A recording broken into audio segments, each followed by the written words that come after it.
Hey, so this is a hot button topic, and it's in regard to women's role in the church.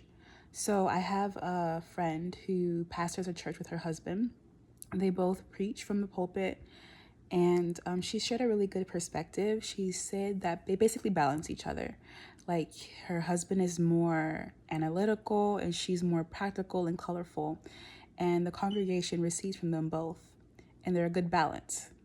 Now, in those situations, it's great. I believe that, God uses men and women to preach and teach in the church. And it's even more ideal if they are husband and wife. But in regard to like my beliefs regarding can women preach from a pulpit, I believe, yes, I believe that God has given women pastoral gifts, certain gifts of preaching, teaching, prophesying. He's given women those gifts, and I believe they have to be obedient and they have to walk in those giftings wherever He leads. Now, do I believe that women are called to maybe pastor a church or lead a church? Again, I believe that God has supreme power and authority, and I believe that He can do whatever He wants to do because He's God. And I believe that there are circumstances, situations where God will use a woman to lead a church.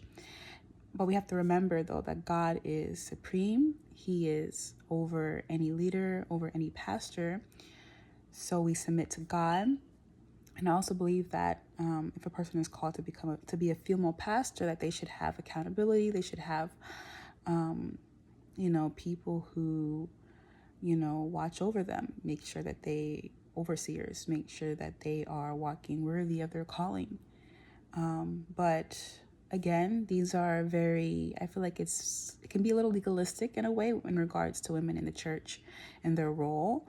We have to remember that God, He could even speak through a donkey. So I believe that God can speak through anyone He chooses, even a child or a younger person. But in regard to women, yes, if they have the biblical qualifications, if they, studied, they, and they have that, they have, like, of course, the gifting for it, and they have the go from God, then yeah, they should be free to do what God is calling them to do. Okay, that's my perspective. See you next time.